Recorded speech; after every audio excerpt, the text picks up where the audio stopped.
Hi guys and welcome to Fandom Newbie. My name is Shruti and in today's video we're going to be talking about my favorite books of the year, some not so favorite books, as well as anticipated releases.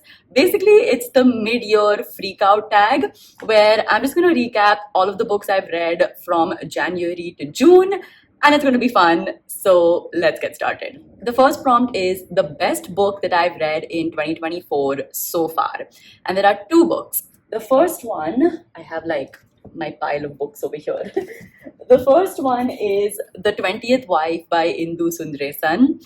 I absolutely fell in love with the world of this book, and just Indu Sundaresan's writing was just poetic and so lovely. This is basically set in the Mughal era, and it is a historical fiction book that talks about the love story between Emperor Jahangir and Meherunisa, who became his 20th wife. But honestly, it is so much more than the love story. It really captures the politics of that era so well. So, all of the politics of trying to claim the throne, as well as the politics between the women in the imperial Zanana, all of that just makes this such an intriguing story. Like, if you like political intrigue in a book, then I feel like you will absolutely fall in love with this, because along with the political intrigue and the love story, this book just transports you to that time and transports you to these like lavish Mughal palaces. And yeah, it was exquisite, beautiful, poetic writing. The next book, which was another 5-star read for me, was Funny Story by Emily Henry. If you've been watching my channel for a while, you know that Emily Henry is one of my favorite authors. She is my all-time favorite romance authors. I think she writes the most relatable stories. Her romances just feel so real and her characters are so amazing. And Funny Story was no less. I actually have a personal attachment to this story because I related with the main character so much. Everything the main character was saying and doing, I was like, that's me, that's also me. And it was just, yeah, it felt like therapy reading this book. The amount that I related to it, it just felt like therapy. The next prompt is the best sequel you've read so far this year, and for me that is definitely Royal Assassin by Robin Hobb. This is the second book in the Farseer trilogy. This year I entered the Robin Hobb universe, and I'm so happy I did, because I have discovered a new favorite fantasy author. Robin Hobb just writes extremely politically driven stories and very character driven stories as well. The way that she crafts characters is so beautiful, and like she writes these characters with a lot of empathy, and so like you feel for these characters so much. So then when she inevitably crushes these characters souls, you feel it so much. Like that's what Robin Hobb is known for. She's known for like developing amazing characters and then just completely destroying them and destroying the reader in the process, but in the best way possible. And Royal Assassin was just that. Like, this book series, the Farseer trilogy, basically follows our main character Fitz, who is the illegitimate son of the heir apparent to a kingdom. And basically, because he's an illegitimate son, and because he can one day take over, like he can basically claim the throne in a civil war if like political things happen in a kingdom, the king decides to train Fitz as an assassin and have him be completely loyal to the realm and to the king, basically. So that's the premise of this series. But like I said, there are so many political schemes that are brewing in the background. We're introduced to so many amazing, lovely characters that you will fall in love with, especially Fitz. Like, Fitz has my whole heart. I want to protect him at all costs. And the end of this book really did him dirty. So I cannot wait to read the next one. The next prompt is a new release that you haven't read yet that you want to. And for that, I have Emily Wilde's Map of the Other Lands. This actually came out in January, so it's not like a super new release, but I really want to get around to reading this. I loved the first book, which is Emily Wilde's Encyclopedia of Fairies. And basically, that's what this book series is about. It's about Emily Wilde, who is this scholarly, nerdy character who travels to distant, faraway lands and forests, and she essentially studies fairies. And it is such a cozy and fun fantasy book. And there's also like a sunshine, grumpy love story that's happening, which is really, really sweet. And yeah, it's just one of those books that you want to curl up with and read on like a rainy day. And especially now that the monsoons have started, I feel like it's the best time to read this book, and I cannot wait to dive in. The next prompt is most anticipated release from like the second half of 2024, and that is Air by Sabaa Tahir. I am so excited for this book. I think it comes out in October, if I'm not mistaken, and I'm just so excited. We are going back into the world of An Ember in the Ashes and following three new characters set in that world. And I can't wait. I honestly cannot wait to dive back into that world. I also can't wait to figure out what happened to Elias and Laya and Helen. Like, I want to see my babies again in that world. I want to see what happened to them. I want to meet these new characters. I just want to dive back into that world and Sabaa Tahir's writing. And I'm so excited. I absolutely love An Ember in the Ashes. And if you haven't read that series, what are you doing? Please read it. It is such a beautiful fantasy series, perfect for beginners. So check it out. And then check out Air, which will come out later this year. The next prompt is the biggest disappointment of 2024. And for that, I have The Secret History by Donna Tartt. Now, this is supposed to be like the Dark Academia Bible. Almost every other Dark Academia book that was published after The Secret History is in some way inspired by this book. And I love those books. I love a lot of other Dark Academia books, but for some reason, this one paled in comparison to those books. Now, this book follows a group of friends who go to this like elite university where they're studying Greek and Latin. And basically, like one of the members of this group dies, and the moral and even mental decline that happens to the rest of the group following the death of this friend is what this book is about. I'm giving a very vague description because I don't want to spoil anything, but essentially, this book is kind of like a psychological thriller, but there are some portions in this book that to me just felt very boring. There are so many like scenes in this book that I felt were just unnecessary. There are so many passages where it just felt like filler passages. It didn't add to the story, it didn't add to any of the characters' developments, but like it just felt like it was there to fill in pages. I don't know. It just felt really boring in the middle. It's just maybe I had such high expectations from this book that it fell short for me. The next prompt is the biggest surprise of 2024, and for that, it has to be Sita by Devdutt Pattanaik. Now, in my mind, I always felt that the Mahabharata was a lot more interesting than the Ramayana. I always felt that the Mahabharata was like more engaging, more action packed, had better characters. And I went into this thinking that, okay, yeah, like my opinion is going to be the same. Like, yes, I am going to like the Mahabharata more than the Ramayana. I'm going to feel maybe slightly meh about this, but this book completely changed my mind about the Ramayana.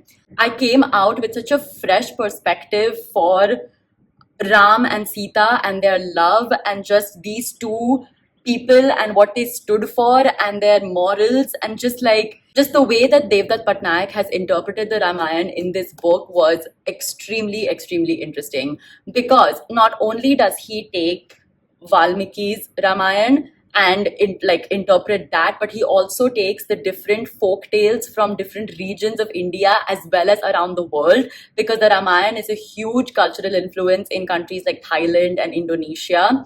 And so he takes their interpretations, he takes their folk tales, and he also like includes them in this book. And so you get like this holistic overview of what the Ramayana means for different cultures, different people, and yeah, just the importance of this epic in different people's lives. Like, that's what this book sort of exposed to me. I absolutely fell in love with the Ramayana because of this book, and that was very surprising for me.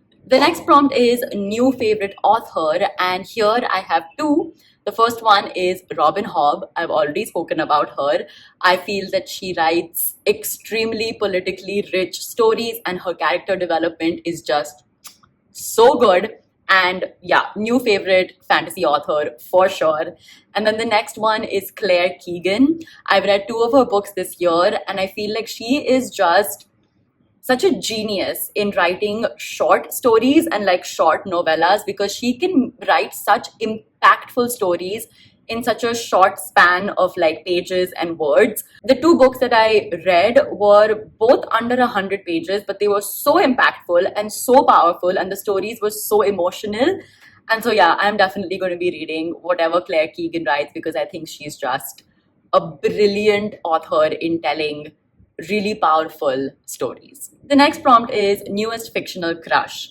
Now, I haven't had a fictional crush in a really long time. I used to get a lot of fictional crushes when I was younger, but definitely a character that's made me slightly swoon is Miles from Funny Story. He is just such a sweet and like caring and just such an like empathetic male lead, and I feel like we're missing that when it comes to the romance genre. There's always like the hot, brooding, like bad boy sort of main character that a lot of women fall for. But Miles is just the opposite of that. He's just a sweet, sensitive, caring soul.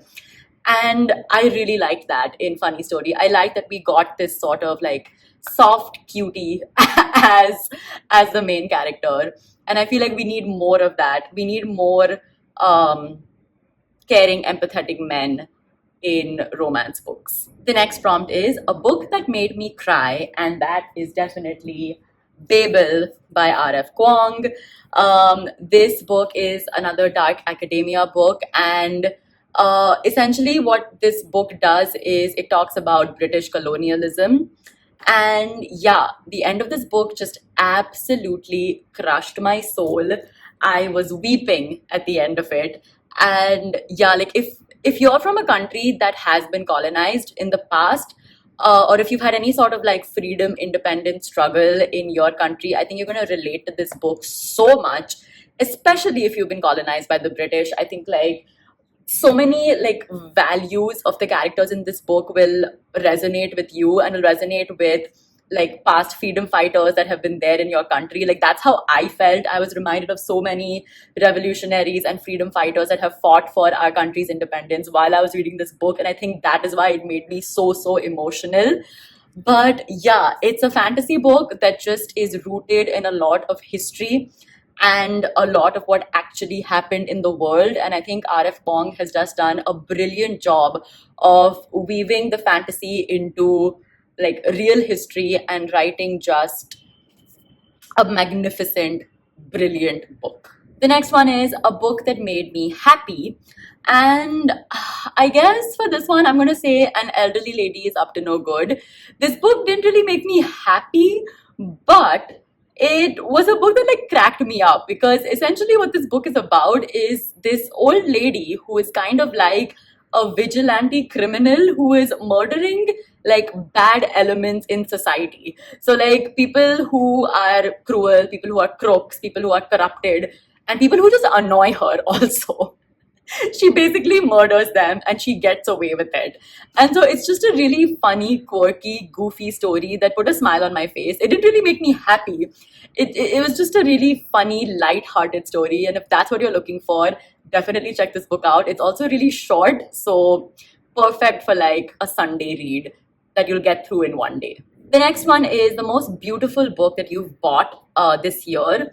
I didn't buy this book this year, but I definitely read it this year, and that is Beasts and Beauty by Soman Chainani. And the reason why I find this book beautiful is because of the illustrations inside. This book is basically a collection of like fairy tale retellings.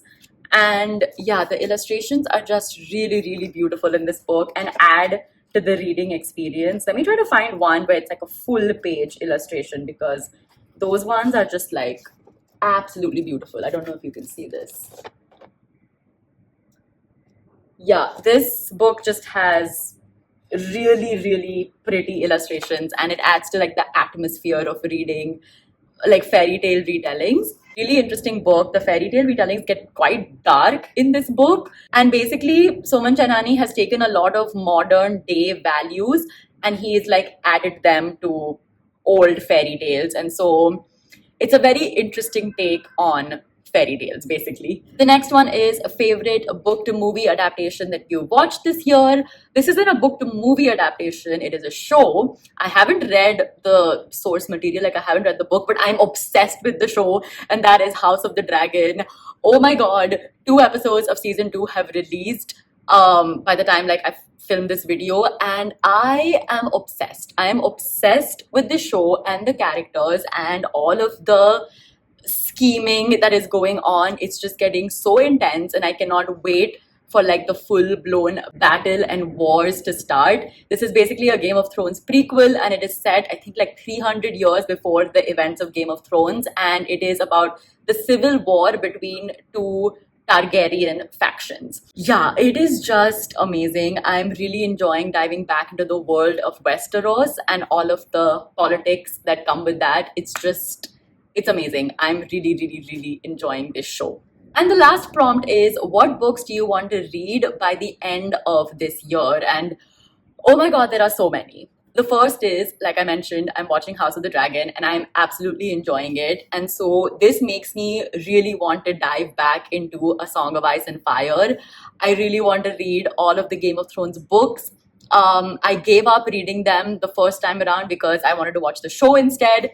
And now I just want to go back and read everything. I want to read the whole series, and that's like a huge commitment because those books are like giant, but I still want to do it. Apart from that, I also have a ton of fantasy books that I want to read. The other one is Assassin's Quest by Robin Hobb, which is the third book in the Farseer trilogy.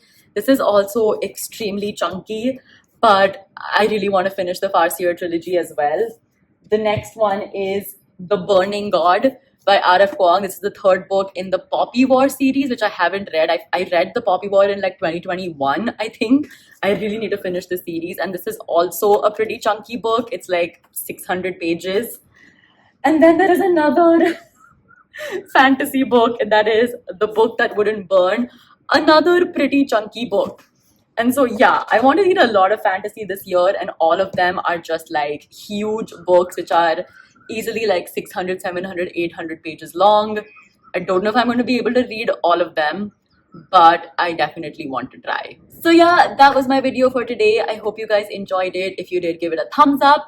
Let me know down in the comments what your favorite books of the year are so far. And of course, subscribe to my channel for more book related videos. I'll see you guys next time. Bye.